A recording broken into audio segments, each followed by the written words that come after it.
Dahulu kala, di sebuah desa yang subur dan dikelilingi sawah menghijau, hiduplah seorang gadis bernama Bawang Putih bersama ayahnya.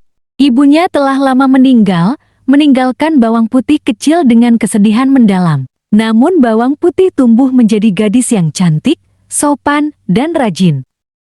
Beberapa tahun kemudian, ayah Bawang Putih menikah lagi dengan seorang janda yang sudah memiliki anak perempuan bernama Bawang Merah. Awalnya, Bawang Putih senang karena ia berpikir akan memiliki seorang kakak perempuan. Tetapi kenyataannya jauh berbeda. Bu tirinya ternyata wanita yang keras hati dan Bawang Merah mewarisi sifat buruknya. Manja, malas, dan suka iri hati. Mereka berdua sering memarahi Bawang Putih, menyuruhnya melakukan semua pekerjaan rumah, sementara Bawang Merah hanya duduk bersantai, berhias, atau mengomel. Bawang Putih jarang mengeluh, hatinya lembut, ia percaya bahwa kesabaran dan kebaikan pada akhirnya akan berbuah manis. Setiap pagi sebelum matahari terbit, Bawang Putih sudah bangun. Ia menyapu halaman, menimba air, mencuci pakaian, lalu memasak untuk keluarga. Tangannya kasar karena sering bekerja, namun wajahnya tetap bercahaya oleh ketulusan. Sementara itu, Bawang Merah masih terlelap di ranjang empuknya. Bila sudah bangun, ia akan berteriak, "Bawang Putih, tolong ambilkan sarapanku." Dan bila terlambat sedikit saja, ibunya akan marah-marah. "Dasar anak tidak tahu diri, kau hanya numpang hidup di rumah ini. Cepat lakukan apa yang kusuruh." Bawang Putih menunduk, menahan air mata, lalu tetap menuruti perintah tanpa membantah. Suatu hari, ibu tiri meminta Bawang Putih mencuci kain kesayangannya di sungai. Kain itu lembut dan indah, diwariskan dari nenek moyangnya. Bawang Putih sangat berhati-hati saat mencucinya. Namun, takdir berkata lain. Arus sungai tiba-tiba deras. Kain itu terbawa hanyut.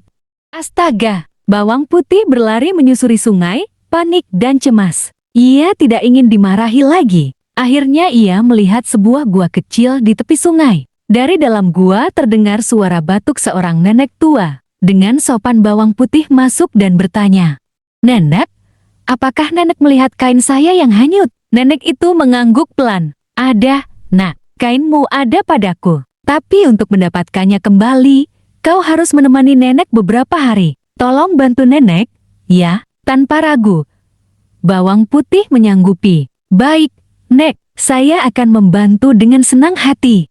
Beberapa hari Bawang Putih tinggal di gua itu. Ia memasak bubur untuk nenek, membersihkan tempat tinggal, menimba air, bahkan memijat kaki nenek dengan penuh kasih. Nenek itu tersenyum bahagia. "Anak manis, kau sungguh berbeda. Kau rajin dan baik hati. Jarang sekali ada gadis sepertimu." Bawang Putih hanya tersenyum. "Terima kasih, Nek. Saya hanya ingin berbakti."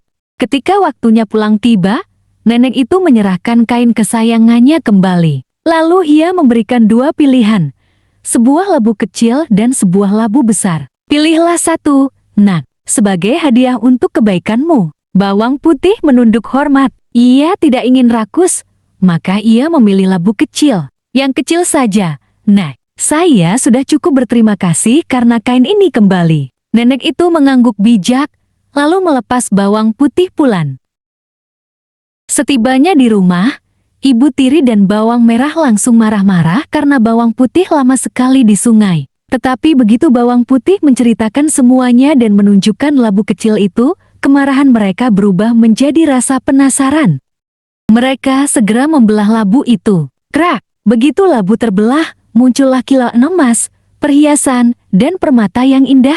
Rumah mereka seketika dipenuhi cahaya. Ibu tiri dan Bawang Merah melongo tak percaya. Bawang Merah berbisik iri, "Kalau begitu, aku juga harus mendapatkannya." Keesokan harinya, Bawang Merah pura-pura mencuci kain di sungai. Ia dengan sengaja melepaskan kain itu agar hanyut. Lalu ia masuk ke gua nenek, seperti yang dilakukan Bawang Putih. Namun berbeda dengan Bawang Putih, Bawang Merah bersikap malas. Saat disuruh memasak, ia malah membakar bubur. Saat disuruh membersihkan rumah, ia hanya duduk sambil mengeluh. Bahkan ia membentak nenek tua itu. "Ah, sudahlah, aku tidak mau bekerja terus. Cepat beri aku labunya, Nenek itu hanya menghela napas, tetap menyerahkan pilihan. Labu kecil atau labu besar. Dengan rakus bawang merah memilih labu besar, karena ia yakin semakin besar hadiahnya. Bawang merah pulang dengan wajah gembira. Bersama ibunya, ia segera membelah labu besar itu. Krak! Namun alangkah terkejutnya mereka, karena dari dalam labu bukan emas yang keluar, melainkan ular-ular berbisa, kalajengking, dan binatang buas yang mengerikan. Mereka berteriak histeris, lari ketakutan, dan menyesali keserakahan mereka. Sejak kejadian itu, Ibu Tiri dan Bawang Merah merasa sangat malu. Mereka mulai menyadari bahwa kebaikan hati jauh lebih berharga daripada kekayaan. Mereka tidak lagi sekejam dahulu terhadap Bawang Putih. Sementara Bawang Putih tetap menjadi gadis yang baik, ramah, dan rajin. Ia hidup berbahagia, dihormati orang-orang di desa karena sifatnya yang tulus dan rendah hati. Dan dari kisah ini, orang-orang belajar bahwa kebaikan hati akan selalu membawa berkah, sedangkan keserakahan hanya mendatangkan malapetaka.